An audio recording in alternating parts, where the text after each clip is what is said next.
Good morning, everybody. We'll be getting this special meeting, a public hearing of the Oregon Housing Stability Council going just in another minute or two here. And I want to advise folks up front, which I will do again once we've started the meeting, that we are on a tight time frame here. So being concise will really be appreciated in all comments.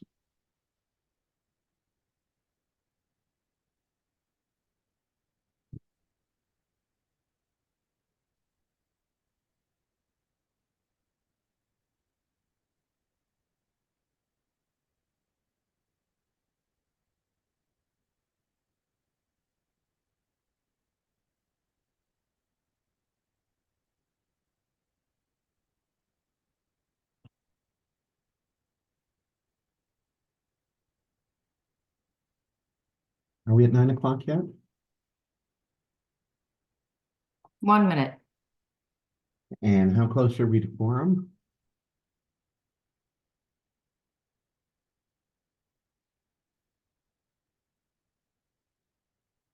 Looks like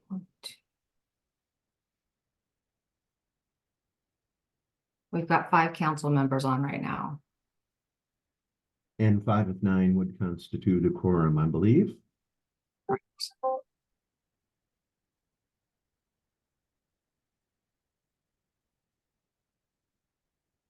That would be correct. Okay. So if you could please let me know when it's officially 9, we'll get started. It's currently 9 a.m., Chair. Thank you. Good morning, everybody, and welcome. I'm Claire Hall, Chair of the Oregon Housing Stability Council. This is a special meeting of the council. It is Monday, January 22nd, 2024, 9 a.m. And I need to emphasize to everybody who will be participating in the meeting in any role the absolute importance of being concise. We need to give this project a further, a thorough review by council. And the public input that we received today must be specific to the transactions cited on today's agenda. I'm going to change the order of the agenda slightly. First, I will ask for the staff presentation. Then we will go to public comment. And instead of our usual 3 minutes, I'm going to request everybody restrict themselves to no more than 2 minutes. We'll have the staff presentation, council discussion and review, and a potential vote. Any questions from council before we get going? Hearing none, let's turn it over to staff. Are you ready to go? We should probably call the meeting to order first and do roll call. Chair Hall. Oh my gosh, I'm sorry. I thought I did call it to order, but we did not do roll call. Let's do that, please. Okay, 1 moment.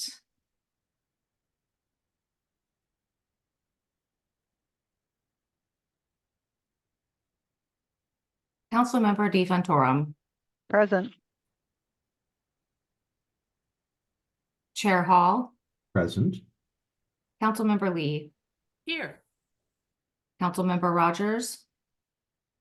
Present. Councilmember Harris. Present. Councilmember Meehan.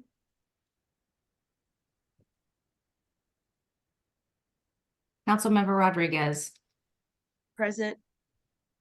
For the record, Councilmember Farrell and Mena have been excused from today's meeting. With 6 council members present, we do have quorum. Thank you. Director Bell, before I hand things off to staff, do you want to make any remarks in the way of introduction and do the handoff? No remarks from me this morning, Chair. All right, then let's hear directly from the Affordable Rental Housing Division team.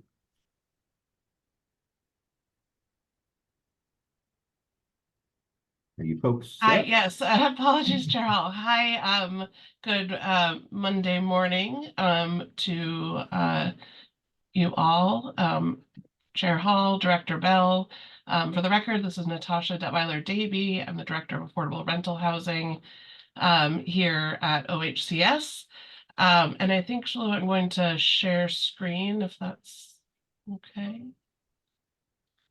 There we go. Great.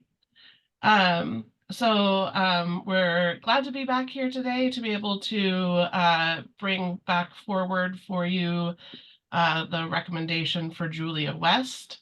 And so in your Housing Stability Council packet, you have material, a memo overviewing some of the diligence questions that we were asked about it's not last month, a couple weeks ago at the January meeting. As well as information from the owner, developer, community development partners about their organization and the work that they have done around centering tenants and ensuring success in both this project and Milepost 5, which was the topic of conversation last meeting. So what I'm going to do here is first ask Hattie Ayat, our new production manager here in Affordable Rental Housing, to introduce Julia West for consideration, and then I will take back and cover some of the diligence items that we addressed in the memo and otherwise. Go ahead, Hattie. Thanks, Natasha. Good morning, Chair Hall, Director Bell, and council members. My name is Hattie Ayat, Housing Production Manager for the Affordable Rental Housing Division. I'm here to present Julia West for funding consideration. The sponsor is requesting $29,435,000 in pass-through revenue bonds. This is a new construction project located in downtown Portland and will include 90 total new units in one building. The project is 100% PSH supported with funding from OHCS to include PSH Capital, PSH Services, and rental assistance, which all were awarded in August of 2022. Notable partnerships for the project include Native American Rehabilitation Association and Northwest Pilot Project.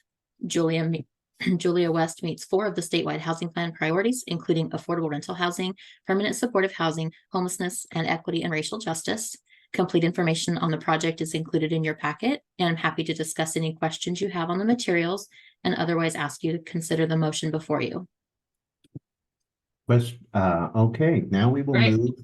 Yeah, so then, and so Chair Hall, I want to just take Yeah. another minute Okay, here sure, to kind sure. of touch back base on the information provided in the packet, and as well as the kind of context for all of this. I think want to acknowledge and appreciate that we hear a lot every month in these Housing Stability Council spaces and in between around challenges that tenants and community are experiencing with the project, and that there are a lot of different dynamics to this, one of which is CDP and how they are stepping up in order to prioritize resolving challenges and making sure tenants have a role and a voice in this project. And and I think there is continually an examination and trying to understand and explore the role of OHCS as a housing finance agency, as a funder of projects, and how our processes inherently, we are not operating projects on a daily basis. We are not the experts in doing that, and our structures, based on the low-income housing tax credit program and the IRS guidance and requirements around our role is really to ensure owners and agents are in compliance with local, state, and national fair housing and civil rights laws. And that has bounds to it. That is not enforcing or being on site in terms of being responsive in those moments to crisis. And those are where the structures that owners, cities, and property management stand up and invest in are where that work happens. In terms of really looking at this project and where we have, and I have, explicit comfort with this investment, is based on so many areas of diligence, tried to bring them into 3 primary buckets. First, specifically, this is a permanent supportive housing project. PSH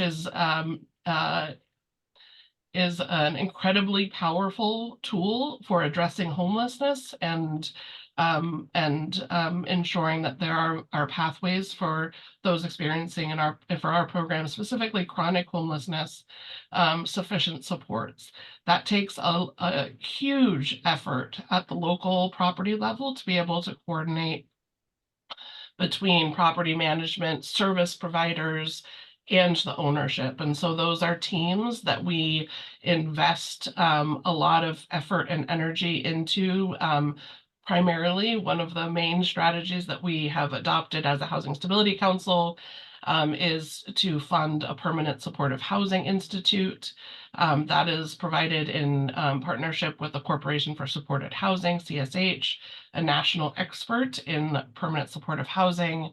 And so projects and developers like CDP participate in a 5-month institute, really going through learning the details and aspects together with property management and service providers to be able to have sufficient understanding and build the needed relationships that are required for projects to be successful. And so that is something that we adopted as, at the time, this was not had not previously been a deliberate state investment. This was not something that we felt like our owners had sufficient expertise and practice with. And we have seen CDP attend and benefit from that institute.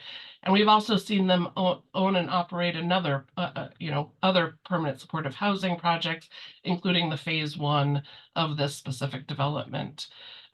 They were able to put together a responsive application that really showed their learning. They have built and are continuing to invest in inclusive and responsive partnerships.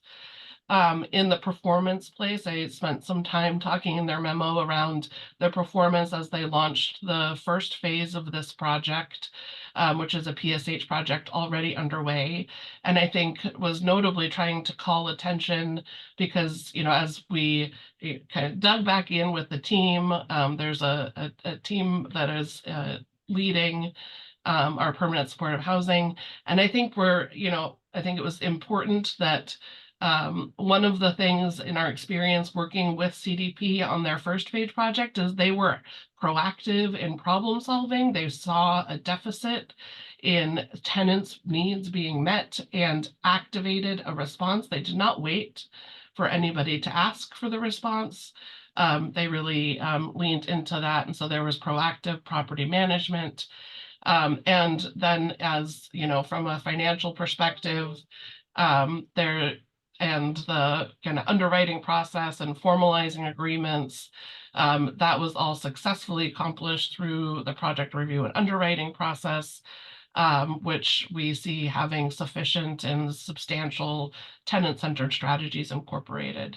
And so it's with that and all of the network that response includes that we were able to get to a place of comfort with this investment and know that this will be an asset for the community as well as those tenants that will end up being prioritized to receive permanent supportive housing, rent assistance, and supportive services for that in that project. And so I think with that, Chair Hall, I'll open it or hand it back to you, and perhaps I'll leave it to you all to decide what the next. Yeah, we're going to open up for the folks who had signed up for public comment, then for council questions, feedback, and deliberation and action. We'll start off, and again, remember, folks, please, 2 minutes today. And the first person on my list is Neil Whitaker. Are you there? Okay, we'll go to Eric Payne. Neil Oh, wait a is minute, he's- on. Go ahead, Neil. Good morning, Director Bell and Council. Since we last spoke, OHCS staff ran and got CDP to write out a 4-page list of things that they haven't been willing to do in the last 5 years, but apparently we're finally compelled to put them on paper to solicit funding.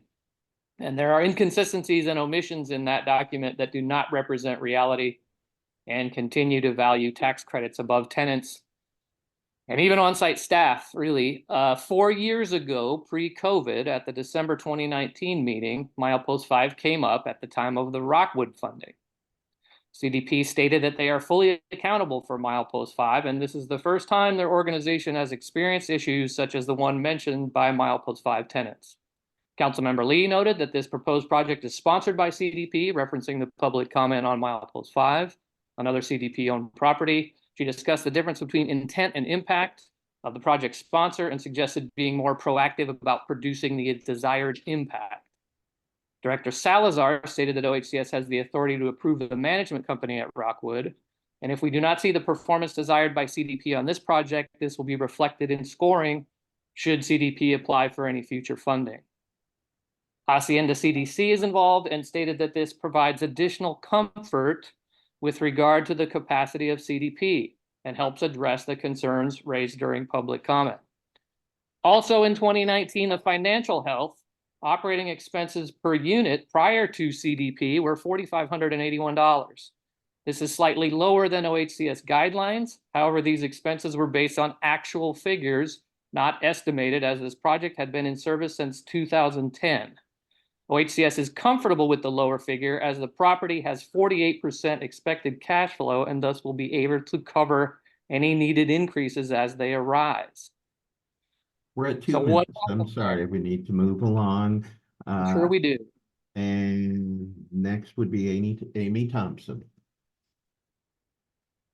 Hello, good morning. Thank you very much for this opportunity to present today. My name is Amy Thompson. I'm the Director of Housing Services at NARA Northwest. I've been with NARA Northwest for approximately 12 years.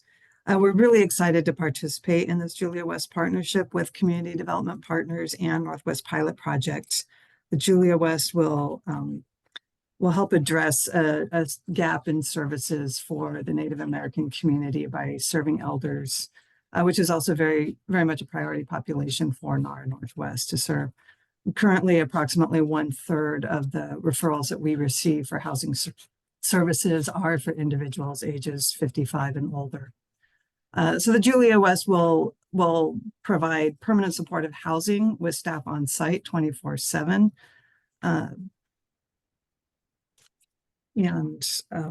We're just very excited about that. Again, that's just a huge need that we see in our community. And NARA has significant experience supporting elders. We currently have 2 other permanent supportive housing projects that are specific to elders, and those 2 projects combined serve approximately 100 elders in the community. And I will say every time that we receive a new project that focuses on elders, we are able to fill those slots so quickly, which just to me speaks to the demand for those services. Also in 2023, we served 389 individuals in permanent supportive housing. We have multiple projects, both site-based, such as a Julia West, and some scattered site projects. We also have 2 other partnerships with CDP, Saika Ilahi and Hayu Tiliksum, where we are also providing permanent supportive housing services to households in both of those projects. So I'll keep it brief and just thank you very much for considering support for this project that we really believe in and are very excited about. Thank you. Thank you. Amber Cook. Yes, can you hear me? Yes, go ahead, Excellent. please. Good morning. Greetings, Chair Hall and members of the Housing Stability Council. As a tenant organizer at Milepost 5 and a housing advocate serving on the city's Rental Services Commission, I asked the council to help set expectations on developer landlords to follow the law before being awarded additional properties. Landlord-tenant laws are laws, not strong recommendations. They're legal requirements. And renters deserve more than the right of law, the right to hire a lawyer, from those doling out funding, property awards, tax credits, and other assistance to developers and landlords. Why should developer landlords be allowed to ignore the laws with no repercussions? I can in my job. If I don't follow tax laws, I will be fined and my license revoked. OHCS often says they have no power to make a landlord follow the law and run habitable properties, that they're only a financial agency. The State Housing Agency cannot duck these vital responsibilities by classifying themselves as merely one to dispense money to developers. While increasing affordable housing in Oregon is vital, it is not increased housing at any cost. Allowing new slum condition properties to be built like Rockwood Village, while existing thriving affordable housing is turned into slum-like places, is no win.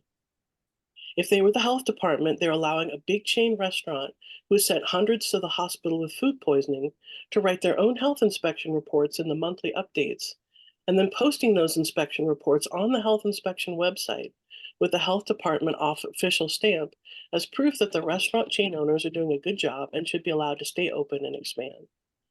Please stand firm on making lasting changes so that developers follow the law before awarding them any additional. Thank you. Amber Kern Johnson. Yes, good morning. Good morning. Thank you, Housing Stability Council members, for this opportunity. My name is Amber Kern Johnson. I'm the Executive Director of the Community for Positive Aging, which was founded as the Hollywood Senior Center. And we have 50 years of experience creating environments that honor the wisdom, values, aspirations of older adults, ensuring a fulfilling and dignified aging experience. And I'm here today to ask for support of the Julia West project. I really want to speak to the diligent and thoughtful planning and expertise of the partners involved. For this project, we have already been contracted with CDP to provide resident services in collaboration with PSH Case Management Services. And we'll be providing referral navigation, food support, building community, and really working to alleviate social isolation through programming and events. This is a really holistic approach. I really see that Julia West is an investment in improving the lives of older adults through housing stabilization and supportive services. I do want to note that we are also a PSH provider and partner with CDP at Alder House, and we have found them to be incredibly responsive and collaborative and client-tenant centered. We are fully committed to the success of this building project and incredibly excited and excited for the residents who will call Julia West home. And so we ask for your support to make this collaboration and vision a reality. Thank you so much. Thank you. Rebecca Jones-Childs. Good morning. Good morning. My name is Rebecca Jones-Childs. I'm the Program Director at Northwest Pilot Project, and I'm joining you this morning to urge you to approve financing of the construction of the Julia West apartments. As you know, Northwest Pilot Project will provide supportive housing to 69 older adults with significant health needs at the Julia West apartments. Northwest Pilot Project has been providing housing placement and stabilization services to older adults for over 50 years, yet we are now seeing an unprecedented increase in the number of older adults who can't afford housing without the kind of services we'll be able to provide at Julia West. And the number of homeless older adults grows each year. The seniors we're working with have a higher level of need than we have seen in past years, and may have a combination of behavioral and physical healthcare needs. For them, permanent supportive housing will provide the level and scope of services, as well as ongoing rent assistance that they need to live in safe, stable housing.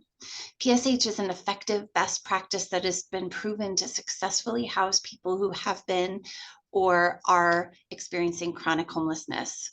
The Julia West will add units of sorely needed PSH housing at a time when our housing shortage is so great.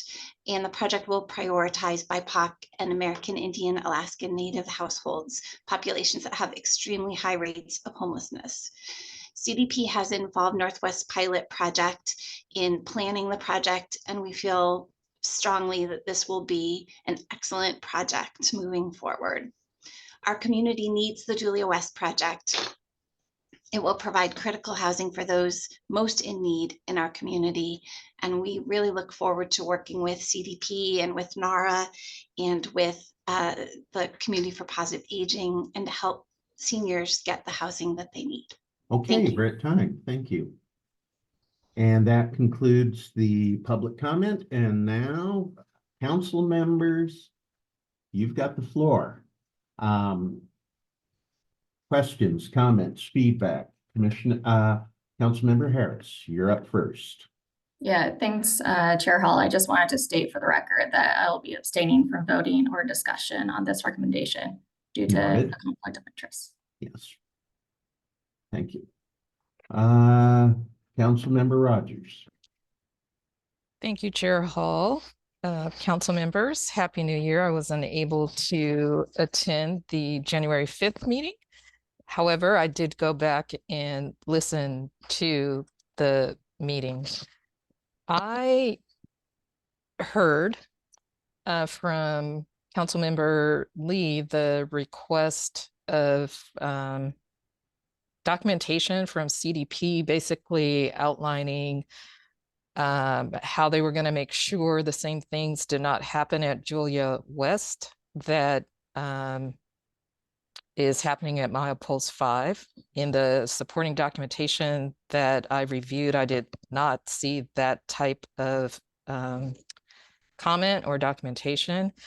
I appreciate the staff's work and their memo, and specifically in item 3, talking about the project application and underwriting review, and explaining how, due to the fact that the funding for this particular project, Julia West, will have PSH funding, that gives the staff additional ways to make sure that the property is operating as it should. So that part is comforting. I am still concerned about the back and forth about what CDP says versus what the tenants are saying, because there still appears to be some disconnect. And communication is a tricky thing, and everybody hears what they want to hear, and everybody's perceptions are different, but still there's something going on that doesn't give me warm, fuzzy feelings. With that said, I'd also like to go on record saying I think this is a fantastic project.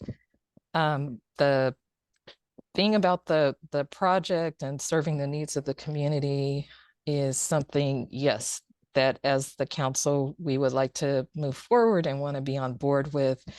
However, I would still like some additional clarity from staff about what additional accountability of CDP looks like. Thank you.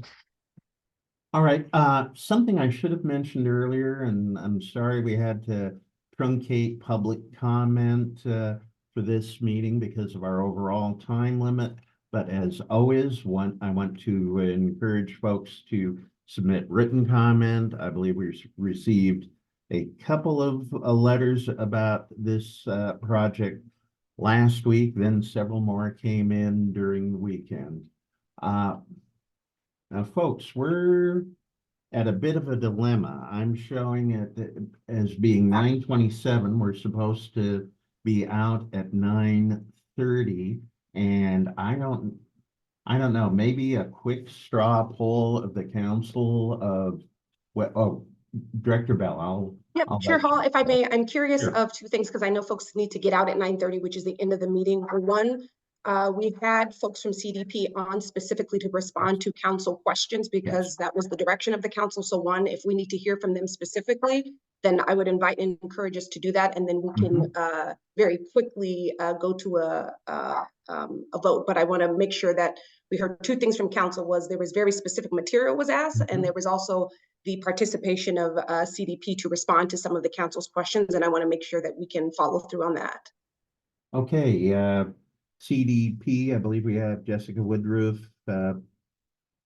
and Eric Payne online. Would either of you like to weigh in briefly right now? Go ahead, Jessica. Yeah, hi.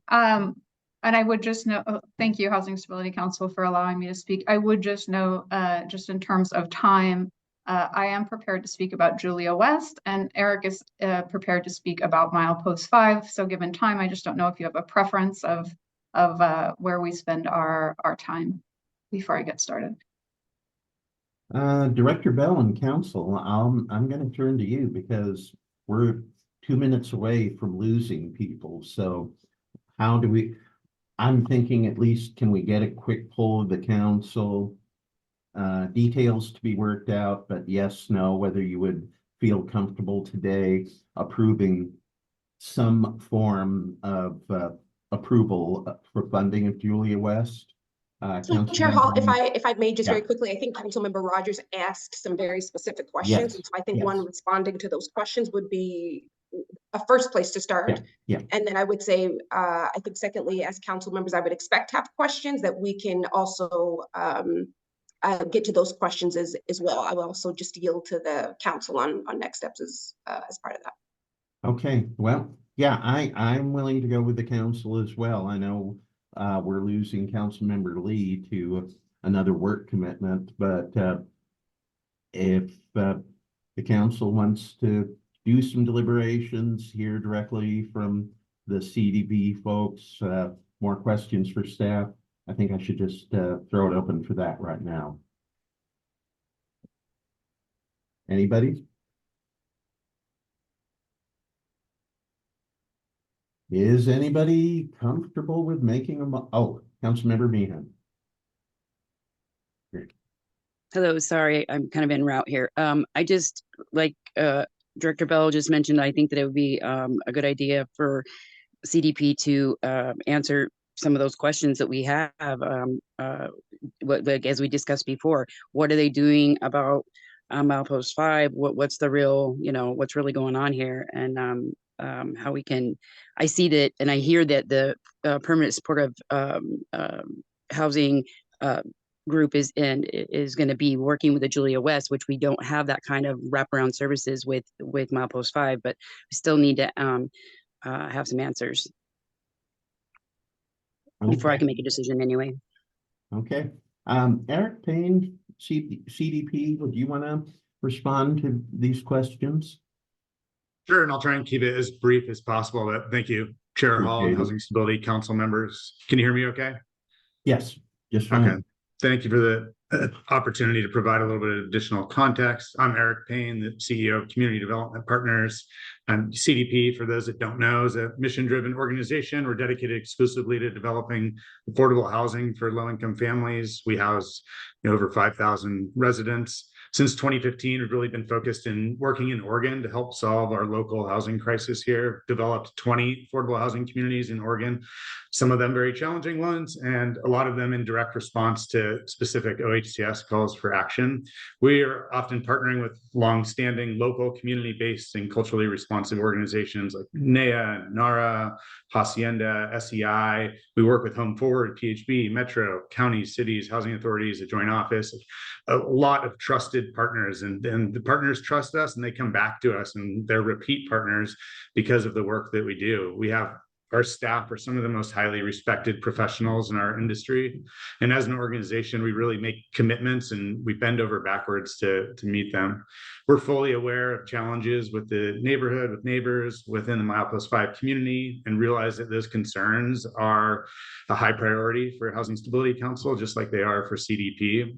And we, with our property management company, we're extremely present at our properties. You might not see us at the Housing Stability Council meeting making public comment, but we're there. We're at every single Housing Stability Council meeting. We're on site with our staff, not just property management staff. We're hands-on. We're all hands on deck on Milepost 5. And I think it's, our property management company is on the same board with us. We've made significant progress in the last 12 plus months in the post-pandemic era of Milepost 5, which the pandemic was very challenging. And we take every comment and concern received, whether it's on site or it's through Housing Stability Council public comment period. We take those very seriously and we process every single one of them.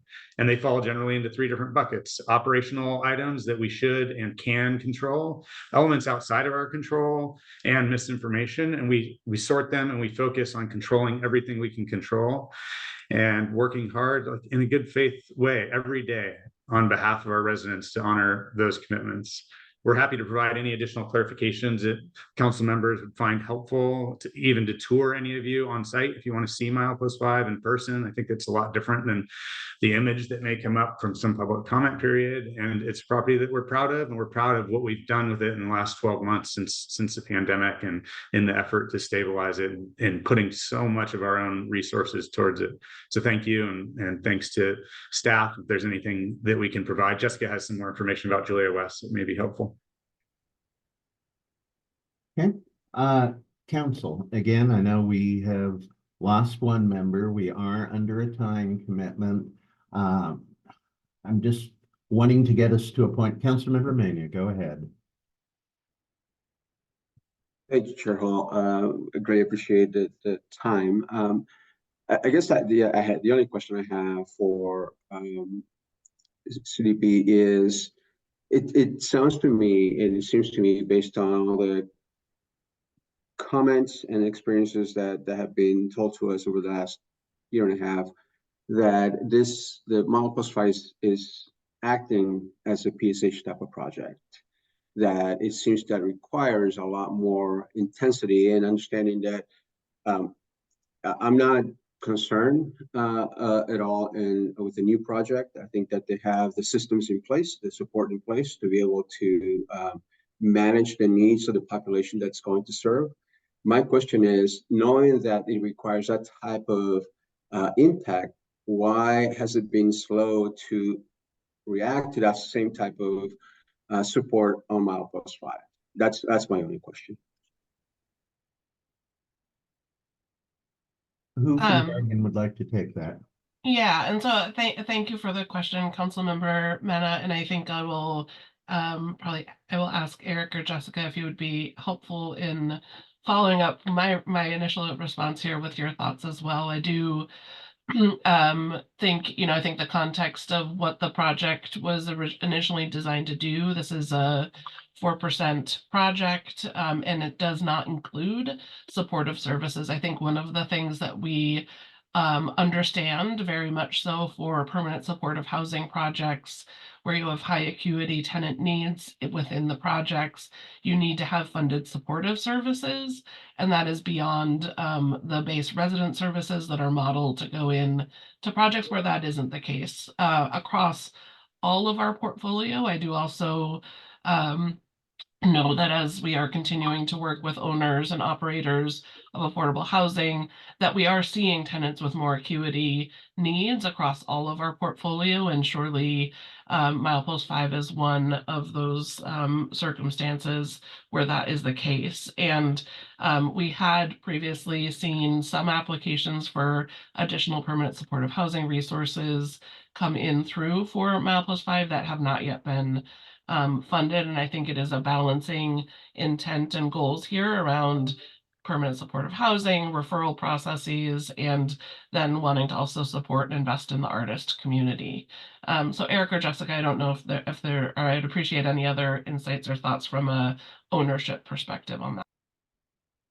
Sure, Natasha, I can give just a couple quick points. Yeah, I think it really comes down to the long-term goal for the demographic population and the funding side, and the property historically and continues to have some artist residents. There's been a realization that during COVID, and as an SRO property, that you ended up having PSH type residents, people that needed more acute services and wraparound of services. Maybe they came in through agency referrals, and the agencies are on site but on a mobile basis to help them out. And so we've seen that it would be really useful to have, and helpful for the property as a whole, to have more PSH resources. And as Natasha mentioned, we did apply for PSH resources We're in the middle right now of a capital improvement project. So we've been making significant capital improvements based on the preservation portfolio funding from OHCS. But on the PSH side, while there are PSH tenants essentially at the property, the funding isn't there on the services or the rental assistance side. And so that's been an ongoing conversation, but without having that funding in place, we've been full steam ahead, still like investing all of our resources and stabilizing the property from a capital improvement perspective, a staffing perspective, et cetera. Okay, thank you. Councilmember DeFontorum. Thank you, Chair Hall. I am having internet instability, so I want to make sure I get my on record before I get kicked out of the meeting again. I will say, as somebody that works in both the development and the tenant direct support space, this project is really important for the Native American community. And I've heard all of the comments at every meeting that I've been at, and I believe that partners that have came together for this project are really tops. And I am in favor of supporting this project going forward. I do appreciate the offer to tour Milepost 5 and maybe get a better understanding of what is or isn't going on there. I don't know. I haven't been there, and I only know what I hear during the public testimony. So not right at this exact moment, but perhaps offline we can arrange for that to happen. I would be very interested in seeing that for myself so that I'm making informed decisions. Thank you. Okay. Folks, we're at the point where we need to take a vote, and otherwise we're going to lose quorum. Is somebody comfortable at this point with making a motion? I move to approve the request. Thank you. Is there a second? I will second. Okay, we've Sorry, got a I will motion. second. Okay, we've got a motion and a second. Could we have a roll call vote now, please? Thank you, Chair Hall. Councilmember DeFontorum. Yes. Chair Hall. Yes. Councilmember Minna. Yes. Councilmember Rogers. Yes. Councilmember Harris abstains. Councilmember Meehan. Yes. Councilmember Rodriguez. Yes. Thank you. Motion passes. Thank you all. There being no further business on our agenda for today, this meeting of the Housing Stability Council is adjourned.